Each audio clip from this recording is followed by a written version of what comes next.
आज मैं आपको बताऊंगा कि मेघनाद की मृत्यु के बाद उसकी पत्नी सुलोचना का क्या हुआ। मेघनाद पितृभक्त पुत्र था। उसे यह पता था कि राम स्वयं भगवान है, फिर भी उसने पिता का साथ नहीं छोड़ा।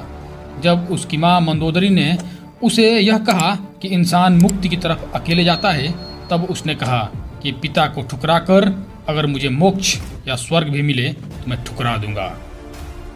आदिकाल से अब तक यही एकमात्र ऐसा योद्धा है जिसे अति महारथी की उपाधि दी गई है। भगवान परशुराम के बाद सिर्फ मेघनाद के पास ही संसार का सबसे घातक अस्त्र अर्थात ब्रह्मदंड अस्त्र, वैष्णव अस्त्र तथा पाशुपति अस्त्र था। इसने अपने गुरु शुक्राचार्य के सानिध्य में रहकर त्रिदेवों द्वारा कई अस्त्र शस्त्र एकत्र किए थे। स्वर्ग में देवताओं को हराकर उनके अस्त्र शस्त्र पर भी इसने अधिकार कर लिए थे। रामायण के युद्ध में कुंभकर्ण के वध के बाद मेघनाद युद्ध में उतरा।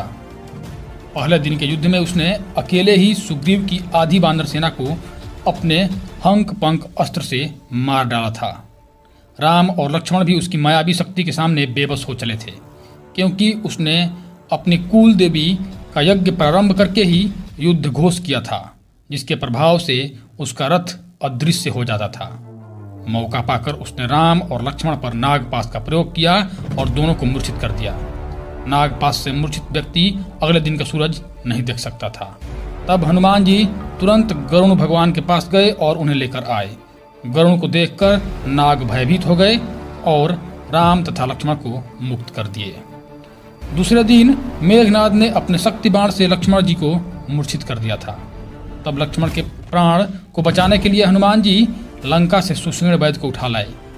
वैद्य ने हनुमान को उपाय बताते हुए संजीवनी बूटी लाने के लिए कहा। उस संजीवनी बूटी से ही लक्ष्मण जी की मूर्छा टूटी थी। सुलोचना मेघनाद की पत्नी व भगवान विष्णु के शेष नाग वासुकी की पुत्री थी। चूंकि लक्ष्मण शेष नाग के ही अवतार थे, इसलिए वे सुलोचना के पिता व मेघनाद के ससुर लगते थे।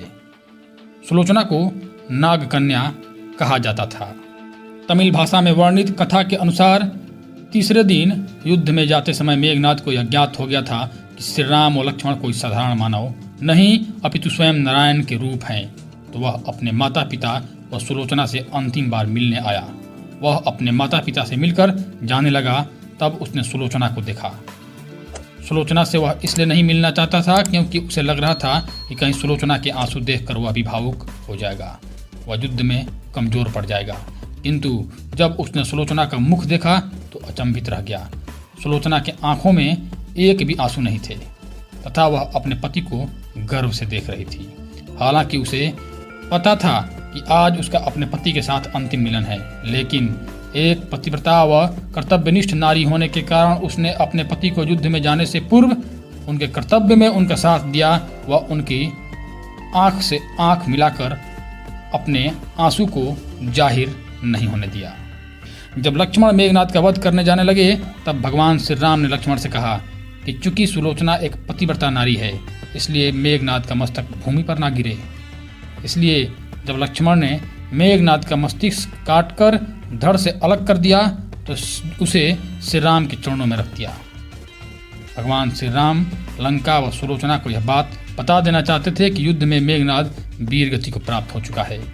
इसी उद्देश्य से उन्होंने मेघनाद की दाहिनी भुजा को काटकर धनुष बाण से सुलोचना के पास पहुंचा दिया।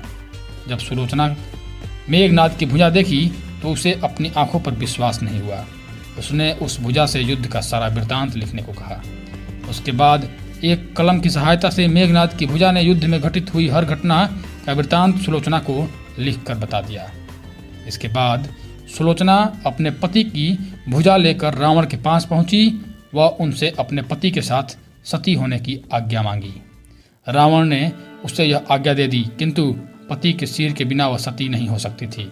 इसलिए उसने रावण से मेघनाद के धड़ की मांग की, किंतु रावण ने शत्रु के सामने याचना करने से मना कर दिया। क्योंकि राम एक मर्यादा पुरुषोत्तम पुरुष थे, वह उनकी सेना में ऐसे अनेक धर्मात्मा थे, इसलिए उसने सुलोचना को स्वयं श्री राम के पास जाकर मेघनाद का मस्तिष्क लेकर आने की आज्ञा दे दी। सुलोचना लंका नरेश से आज्ञा पाकर श्री राम की कुटिया की ओर प्रस्थान कर गई। जब सुलोचना भगवान श्री राम के पास पहुंची तो श्री राम और उनकी सेना के द्वारा उनका उचित आदर सम्मान किया गया और श्री राम ने उनकी प्रशंसा की। सुलोचना ने भगवान को प्रणाम किया, वह अपने पति का मस्तिष्क मांगा। श्री राम ने भी बिना देरी किए महाराज सुग्रीव को मेघनाद का सिर लाने को कहा, किंतु सभी के मन में यह आशंका थी कि आखिर सुलोचना को यह सब कैसे ज्ञात हुआ। तब सुलोचना ने मेघनाद की भुजा के द्वारा उसे सब बता देने की बात बताई। यह सुनकर मुख्यतः वानर राज सुग्रीव हतप्रभ थे। वह उन्होंने सुलोचना से मांगी कि यदि उसके पतिव्रत धर्म में इतनी शक्ति है तो वह इस कटे हुए धड़ को हंसाकर दिखाए। यह सुनकर सुलोचना ने उस मस्तिष्क को अपने पतिव्रता धर्म की आज्ञा देकर उसे सबके सामने हंसने को कहा। इतना सुनते ही मेघनाद का कटा हुआ सिर जोर जोर से हंसने लगा। सब यह देखकर आश्चर्य में पड़ गए, किंतु भगवान श्री राम सुलोचना के स्वभाव और शक्ति से भली भांति परिचित थे। उन्होंने उस दिन युद्ध विराम की घोषणा की और लंका की सेना को अपने युवराज का अंतिम संस्कार करने को कहा, ताकि सुलोचना के सती होने में किसी प्रकार का रक्तपात न हो। इसलिए उस दिन कोई युद्ध नहीं हुआ था। अपने पति का कटा हुआ सिर लेकर सुलोचना लंका आ गई और समुद्र किनारे सभी मृत सैनिकों और मेघनाद की अर्थी सजा गई। सुलोचना धधकती अग्नि में अपने पति का सिर लेकर बैठ गई और सभी के सामने सती हो गई। धन्यवाद दोस्तों। यदि यह वीडियो आपको अच्छी लगी हो तो कृपया मेरे